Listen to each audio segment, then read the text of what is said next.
Of course ഒരു cinema review കാണുന്നത് ആ സിനിമ കാണണോ വേണ്ടയോ എന്ന് നിശ്ചയിക്കാൻ തന്നെയാണ് ഞാനടക്കമുള്ള ആൾക്കാർ സിനിമയുടെ റിവ്യൂ കാണുന്നുണ്ടെങ്കിൽ തന്നെ അത് കാണുന്നത്. ദൃശ്യം 3 ഇന്ന് റിലീസായി. 11 ദിവസം മുമ്പ്, അതായത് മെയ് 10 തന്നെ ടിക്കറ്റ് ബുക്ക് ചെയ്ത ആളാണ് ഞാൻ. അതിനുള്ള കാരണം ദൃശ്യം ഫ്രാഞ്ചൈസിയുടെ 3ാമത്തെ സിനിമയാണ്, ലാലേട്ടൻ്റെ സിനിമയാണ്. ഇതൊക്കെ കൊണ്ട് തന്നെയാണ് അത്രയും ദിവസം മുമ്പ് കാത്തിരുന്ന് ദൃശ്യം 3യുടെ ടിക്കറ്റ് ഞാൻ ബുക്ക് ചെയ്തിട്ടുണ്ടായിരുന്നു.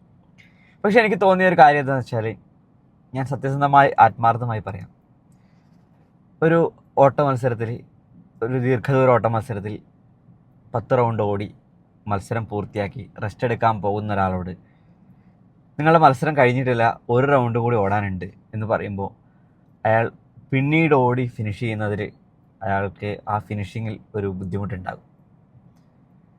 അത് തന്നെയാണ് എനിക്ക് ദൃശ്യം 3ൻ്റെ കാര്യത്തിലും തോന്നിയിട്ടുണ്ടായിരുന്നത്. ദൃശ്യം 1ഉം 2ഉം വെച്ച് നോക്കുമ്പോൾ ഒട്ടും തന്നെ എന്നെ പേഴ്സണലി സാറ്റിസ്ഫൈഡ് ആക്കിയില്ല എന്നാണ് എനിക്ക് പറയാനുള്ളത്. അത് ചിലപ്പോൾ എല്ലാവർക്കും അങ്ങനെ ആവണമെന്നില്ല. ഞാൻ പ്രത്യേകിച്ച് പറഞ്ഞല്ലോ, personally, to be frank, personally ആണ് ഞാൻ പറയുന്നത്, എന്നെ സാറ്റിസ്ഫൈഡ് ആക്കിയില്ല. കാരണം ഞാൻ ഓവർ എക്സ്പെക്റ്റേഷനിൽ പോയതുകൊണ്ടായിരിക്കാം. ചിലപ്പോൾ ഞാൻ ഭയങ്കരമായിട്ട് ജീത്തു ജോസഫിൻ്റെ സിനിമ, ലാലേട്ടൻ്റെ സിനിമ, ദൃശ്യം, ആ ഒരു ഭയങ്കര പ്രതീക്ഷയിൽ ഞാൻ പോയതുകൊണ്ടാണ് ആയിരിക്കാം, മേ ബി, മോസ്റ്റ് പ്രോബബ്ലി അങ്ങനെ ആയിരിക്കാം. എന്നെ ഭയങ്കരമായിട്ട് സാറ്റിസ്ഫൈഡ് ചെയ്തില്ല. എന്നാലും ഓക്കെ, ഇതൊരു നല്ല സിനിമ തന്നെയാണ്, നല്ല സിനിമയാണെന്നുള്ള കാര്യത്തിൽ ഒരു സംശയവുമില്ല. ജിത്തു ജോസഫ് പറഞ്ഞിട്ടുള്ള പോലെ നല്ല സിനിമയാണ് എന്നുള്ള കാര്യത്തിൽ ഒരു സംശയവുമില്ല.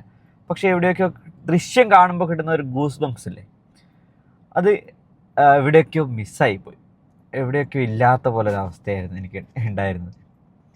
നമ്മുടെ മുൻപിലുള്ള ദൃശ്യം വെച്ചിട്ട്, നമ്മുടെ മുമ്പിൽ 1ഉം 2ഉം ഉള്ള ദൃശ്യം വെച്ചിട്ട് നോക്കുമ്പോൾ ഇതിൻ്റെ ക്ലൈമാക്സ് മോശമാണെന്നല്ല ഞാൻ പറയുന്നത്. നമ്മളെപ്പോഴും കമ്പയർ ചെയ്യുന്നത് എന്താ, നമ്മൾ മുമ്പിലുള്ള 2 ദൃശ്യം എന്ന് പറഞ്ഞാൽ ആ നമ്മളെ രോമാഞ്ചം വരുത്തിയ ആ സിനിമയുമായിട്ടാണല്ലോ നമ്മൾ കമ്പയർ ചെയ്യുന്നുണ്ടാവുക. അപ്പം അതുമായി കമ്പയർ ചെയ്യുന്ന സമയത്ത് എത്രമാത്രം ഞാൻ നേരത്തെ പറഞ്ഞ പോലെ എത്രമാത്രം ഗൂസ് ബംസ് വരുത്തി എന്നുള്ളത് അറിയില്ല. എൻ്റെ മിസ്റ്റേക്ക് ആയിരിക്കാം, എൻ്റെ മാത്രം പ്രശ്നമായിരിക്കാം. സിനിമ നല്ല സിനിമ തന്നെയാണ്. പക്ഷേ ഞാൻ പറഞ്ഞ കുറച്ച് കാര്യങ്ങൾ, അതായത് ഭയങ്കരമായിട്ട് എക്സ്പെക്റ്റ് ചെയ്ത് പോയതുകൊണ്ട് ഞാൻ സ്വല്പം നിരാശനാണ്. പക്ഷേ സിനിമ ഓക്കെ, അടിപൊളി സിനിമ തന്നെയാണ്, അതിൽ no doubt. Okay, bye by.